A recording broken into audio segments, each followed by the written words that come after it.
பொருள் புரிஞ்சுக்கணும். புரிஞ்சுனுட்டோம்னா எங்கேயான சண்டை சச்சரவு வருமா? பார்க்கறச்சே இவர் முகம்தான் தெரியறது. எழுத்து வீட்டுக்காரர், அண்ட வீட்டுக்காரர், பின் வீட்டுக்காரி, எழுத்து வீட்டுக்காரின்னா அப்படியே இல்லையே. இந்த உருவ அமைப்பை குறித்து அதற்குள்ளிருக்கும் ஆத்மா, அதற்குள்ளிருக்கும் பிரம்மம், இதை தேவர்களும் புரிந்து கொள்வதில்லை. இது சுலபத்தில் ரிஷிகளுக்கும் புரியாது. ஏனெனில் புலன்களுக்கு அப்பாற்பட்டு பிரம்மம் இருக்கிறபடியால் நமக்கு நுட்பொருளை கிரகிக்கக்கூடிய திறமை இல்லை. வேதாந்தம் தான் அதுக்கு மாற்று. இப்போ ஏன்னா நுண்பொருள் அது காட்டி கொடுக்கறது இல்லையோ. நுட்பொருளான ஆத்மா நம்ம கண்ணுக்கு தெரியாது. நுண்பொருளான பரமாத்மா தெரிவதில்லை. அணோரணியான் மகதோமகியான் ஆத்மா குகாயாம் நெகிதோசஜந்தோஹோ என்ன உபனிஷத்து சொல்றது. சிறியதற்கெல்லாம் அவர் சிறியவர், பெரியதற்கெல்லாம் அவர் பெரியவர். அப்படி இருக்கிற ஒரு வஸ்துவை அறிந்து கொள்ள, புரிந்து கொள்வதற்குண்டான திறன், ஸ்கில் அது நம்ம இடத்துல இல்லை. அதுக்கு தான் வேதாந்தம் உதவிக்கு வருகிறது. வேதாந்தம் தான் பிரம்மம் அனைத்துக்குள்ளும் இருக்கிறார் என்று சொல்லும். அந்த வேதாந்தம் அவரை சொல்லி முடிச்சிட முடியாது. தேவர்கள் பேசினாலும் ரிஷிகள் பேசினாலும் அப்பாற்பட்டு பிரம்மம் விளங்குகிறது என்று இங்கே தெரிவித்தார். பிரஜாபதி பதிகி சாட்சாத் பகவான் கிரிஷோ மனுகு தக்ஷாதயா பிரஜாத்யக்ஷாக நைஷ்டிகாக சனகாதயா மரீச்சி அத்ரி அங்கிரசௌ புலஸ்திய புலஹ கிரதுகு பிருகு வசிஷ்ட இத்தேதே மதந்தாக பிரம்மவாதிதா. எம் வரைக்கும் நாரதர் இப்ப தம் வரைக்கும் சொல்லுகிறார். எல்லா தேவர்களையும் பட்டியல் போட்டார், எல்லா ரிஷிகளையும் பட்டியல் போட்டார். இவெல்லாம் வேதத்தை கொண்டு சொல்லி சொல்லி பார்க்கிறாளே தவிர சுலபத்தில் பெருமானை தீண்டிவிட முடியாது. ஆண்டாள் போஷம் ஊற்றமுடையாய் பெரியாய் உலகினில் தோற்றமாய் நின்ன சுடரே, வேதத்தாலேயே பெருமானே நீ சொல்லப்படுகிறாய். ஊற்றமுடையாய் வேதத்தால் நன்கு சொல்லப்படுகிறாய். ஆனா வியப்பான செய்தியாது, வேதமும் உன்னை சொல்லி முடிக்க இயலாது. வேதம் ஓய்ந்து போய்விட்டது. யதோ வாசோ நிவர்த்தந்தே அப்பிராப்பிய மனசாசக, என் வாக்குக்கும் மனத்துக்கும் எட்டாத உயரத்தில் பிரம்மம் இருக்கிறது. அதனால தான் நாம் அதை சட்டுன்னு புரிஞ்சுக்க முடியல. திரும்ப திரும்ப அதன் கதைகளை கேட்டு திரும்ப திரும்ப வேத வாக்கியங்களை படித்தால் ஓரளவு புரியும். ஓரளவு புரிதலோட பக்தி வளர வளர நன்கு நிறைவாக புரியும். அதனால ஆரம்பிக்கிறச்சே இப்பதான் ஸ்பிரிச்சுவலிசம் அப்படின்னு தொற்றுக்கும். ஆத்மானா என்னன்னு கேட்க ஆரம்பிக்கச்சே, சுவாமி எனக்கு ஞானம் வளர்ந்து உள்ளையே, நான் ஏன் இப்ப பரமபக்தனாலே எப்ப மோட்சம் கிடைக்கும், இது என்ன நாளைக்கு நடந்து விடுறதா? மனசு சட்டுன்னு தாராளமா செஞ்சுவிடும்.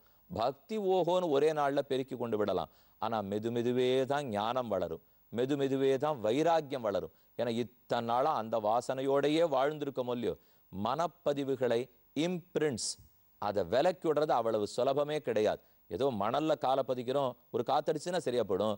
மனசுல பதிந்து அப்படியா நாள் ஆகும். வாசனாபலத்தாலே தான் துன்பப்படுகிறோம். ரிஷிகளே விதி விலக்கல்ல, தேவர்களும் விலக்கு கிடையாது. அதனால தான் சாத்தும் போது சப்த பிரம்மணி துஷ்பாரே சரந்த உருவிஸ்தரே மந்திரலிங்கேர் வெவச்சின்னம் பஜந்தோன விதுப்பரம். வேதத்தை கொண்டு பெருமானை அறிந்து கொள்ளலாம். ஆனால் இன்னொரு ஆபத்து இருக்கு. அந்த வேதத்தை அறிஞ்சிக்கணுமே. பெருமான் மிகப்பெரியவர். அதனால மிகப்பெரியவரை சொல்றதுக்கு மிகப்பெரிய வேதம் வேணும். வாஸ்தவம் வேதம் மிகப்பெரியதா எடுத்துன்னா என்னால அதை அளவிட்டு அறிய முடிய வேண்டுமே. அனந்தாவை வேதாக பகுஷாக்கைகள், இத்தனை 1000 10,000 சொல்ல முடியாது. அவ்வளவு மந்திரம். அப்ப நம்முடைய கட்டுப்பாட்டுக்கே இல்லாமல் நம்ம புரிதலுக்கு அரிதா இருக்கக்கூடிய வேதங்களை கற்று பெருமான உணர வேண்டும். சரி, அப்படியே பண்ணிடுறோம்னாலும் அந்த வேதமான முழுக்க சொல்ல போறதா? என் மனத்துக்கும் வாக்குக்கும் எட்டாத உயரத்தில் பிரம்மம் இருக்கிறது. பிரம்மமே ஓய்ந்து, வேதமே ஓய்ந்து போகிறது. ஆகையால் சுலபத்தில் அந்த பிரம்மத்தை நம் முயற்சியாலோ கர்மத்தாலோ நாயமாத்மா பிரவச்சனேன லப்யா ந மேதையான பகுனாஸ்ருதேன யமேவேஷ விருணுதே தேன லப்யா தஸ்ஸைஷ ஆத்மா விவருணுதே தனூம் ஸ்வாம். ஒரே வழி பக்தி செய்வதுதான். பக்தி செய்ய பெருமான் வசப்படுகிறான், நம்பால் அன்பு கொள்ளுகிறான். அப்ப இந்த கட்டங்களெல்லாம் தூர விளக்கப்படும். இத்தனை நாள் எது நடக்காது நடக்காது நான் இப்ப சத்தம் போட்டு சொல்லிருந்தேனோ அத்தனையும் சுலபமா நடக்க ஆரம்பிச்சிடும்.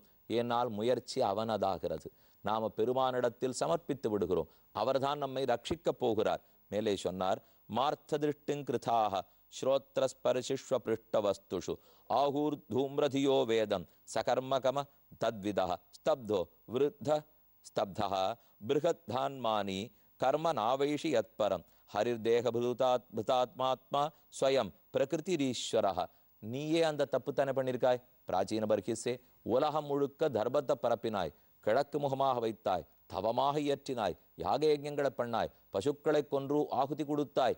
ஆனால் இன்னும் நீ அந்த பிரம்மத்தை தெரிஞ்சுக்கலே, உன் முகத்தில் கவலை தெரியறதே. எப்ப கவலையோடு இருக்கிறாயோ அப்ப பிரம்ம ஞானம் ஏற்படலேன்னு அர்த்தம். ஏனெனில் மேலும் மேலும் கர்மங்களால பிரம்மத்தை அடையலாம் நீ பார்க்கிறாய். கர்மங்களாலே பிரம்மத்தை அடைவதற்கு ஒண்ணாது. ஞானத்தாலே, அது முதிர்ந்திருக்கிற பக்தியாலே தான் பிரம்மத்தை அடைவதற்கு முடியும். ந அந்ய பந்தாக அயனாய வித்யதே. இது தவிர பிரம்மம் அடைவதற்கு மார்க்கமில்லை என்று உபனிஷத்துக்கள் சொல்லுகின்றன. ஒரே ஒரு முக்கியமான ஸ்லோகம் சொல்றேன், பிராச்சீன பர்ஹிஸே கேட்டுக்கோ என்று மறுபடியும் ரொம்ப அழகான ஒரு உருவகப்படுத்துறார். காடு, மான், வண்டு, வேடன் முதலான கதை ஒரே ஸ்லோகம். அதுக்கு ரொம்ப ஆழக்கருத்துண்டு, காத்திருந்து தெரிவிக்கிறேன்.